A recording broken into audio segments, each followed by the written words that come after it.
Fala pessoal, paz do Senhor a todos. São exatamente quase 9 horas, 8h56, 13 graus e para a glória do Senhor eu estou aqui no monte. É um lugar que me faz me sentir muito bem. Eu me sinto a sós com Deus, conversando com Deus, agradecendo a Ele pelo dia, apresentando a Ele a pregação de domingo. Deus colocou no meu coração uma palavra.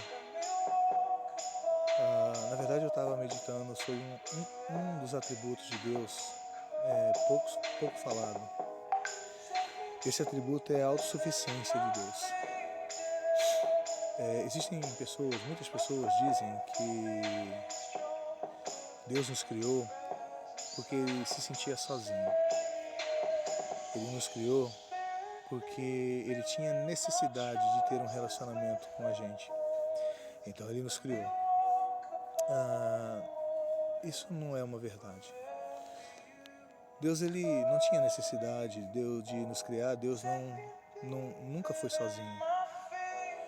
Nós servimos um Deus que é único, mas que subsiste em 3 pessoas: Pai, Filho e Espírito Santo. Antes que houvesse mundo, Deus já existia. Ele é eterno. E ali havia um relacionamento perfeito, de comunhão, de amor, entre o Pai, Filho e Espírito Santo. O Pai criou todas as coisas, o Espírito pairava sobre a face do abismo, como está em Gênesis 1. Jesus, o Filho, é o Verbo que estava com Deus, que todas as coisas foram feitas por meio dele, sem ele nada do que foi feito se fez. Ou seja, havia um relacionamento perfeito entre a Trindade. Deus não precisava me criar, Deus não precisava te criar. Mas sabe por que Deus, qual que é o mais maravilhoso desse atributo, da autossuficiência de Deus, de saber que Deus é autossuficiente, que não tinha necessidade de nós? Sabe, Ele nos criou e nos deu de presente. Ou seja, Deus se deu de presente a nós. Um Criador que cria todas as coisas de forma simétrica, de forma perfeita, onde tudo contribui para que haja vida nessa terra. Ele cria tudo de forma perfeita, simétrica, onde todas as coisas são ligadas. E no final ele cria a coroa da criação, que é o ser humano. E olha que maravilhoso, ele não só cria o ser humano, ele diz, a Trindade diz assim: façamos o homem a nossa imagem e semelhança. Entenda homem e mulher, tá? Façamos o homem a nossa imagem e semelhança. Queridos, o que significa Deus nos fazer imagem e semelhança dele? Fazer o homem e a mulher imagem e semelhança dele. Imagem e semelhança a gente não pode entender como algo físico. Não entenda isso, porque não tem nada a ver, porque Deus é Espírito. Mas quando Deus diz façamos o homem a nossa imagem e semelhança, significa que Ele está nos atribuindo, nos comunicando alguns dos seus atributos: bondade, relacionamento, criatividade. Nós somos criativos.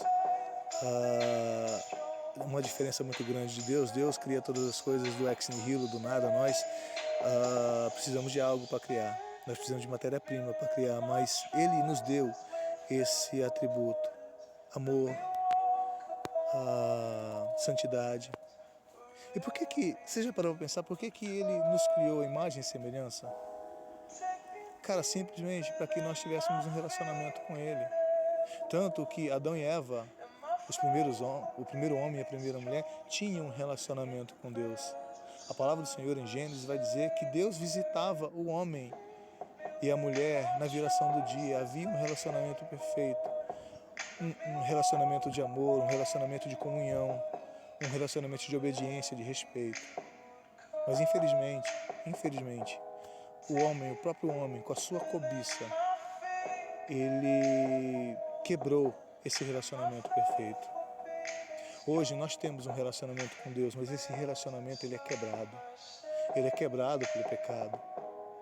Quando a palavra do Senhor vai dizer que os nossos pecados fazem separação entre nós e nosso Deus, é justamente isso.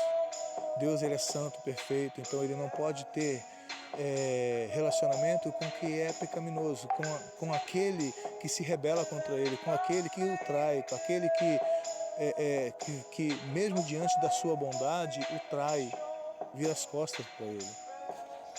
Mas olha como esse Deus é maravilhoso. Esse é um Deus de misericórdia, um Deus de perdão. Mesmo esse relacionamento estando quebrado pelo pecado, Deus ele vem caminhando com a humanidade desde o início, apontando para uma promessa.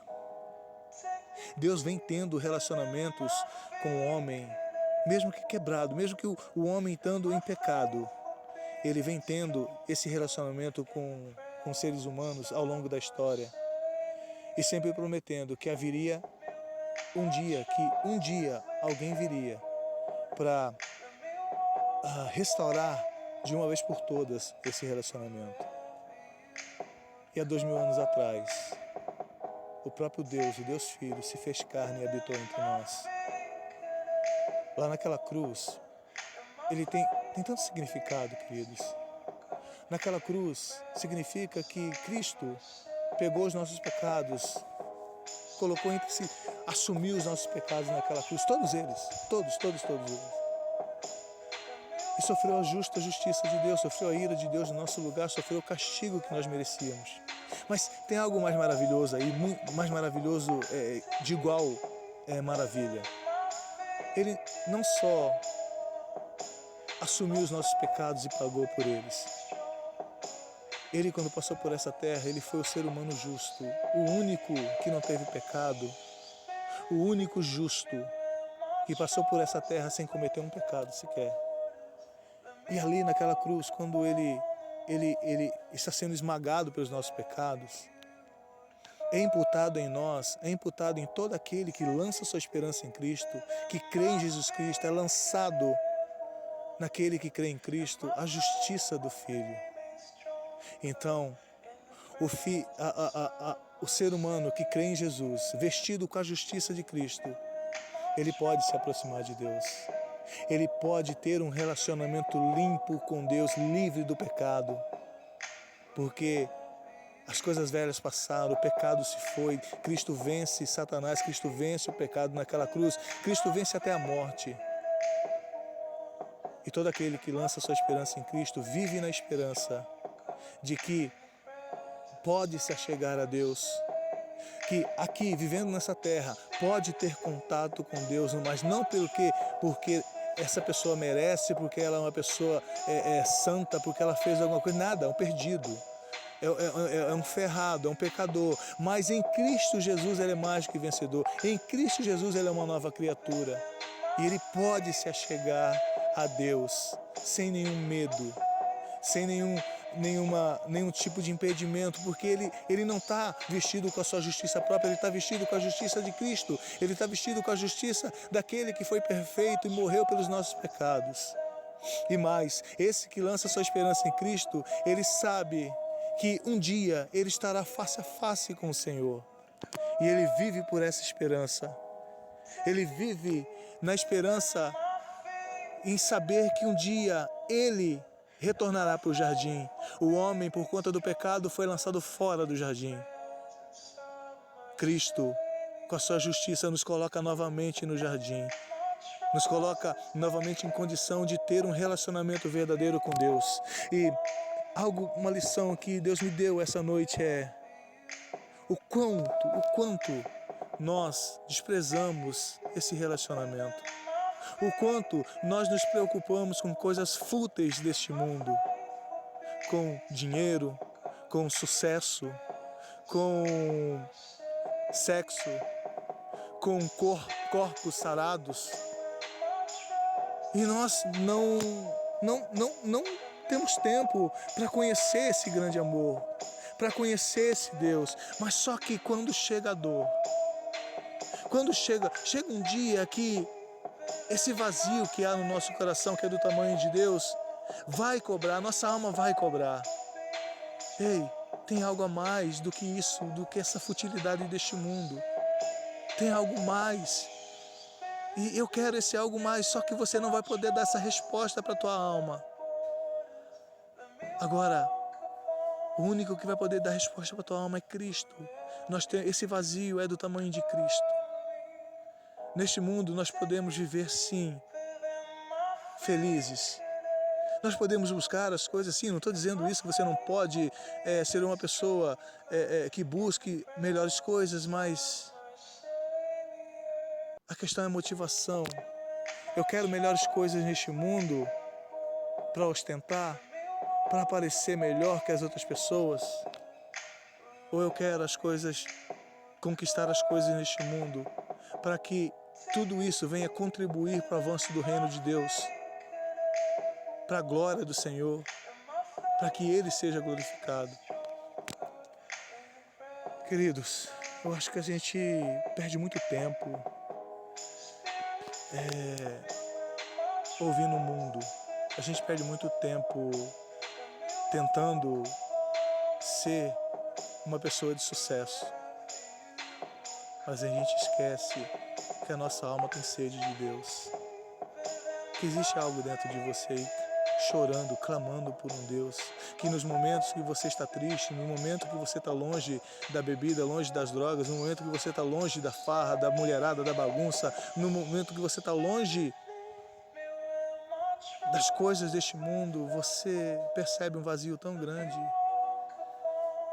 Esse caminho, esse vazio que você sente no teu coração, eu te garanto nessa noite, é Jesus.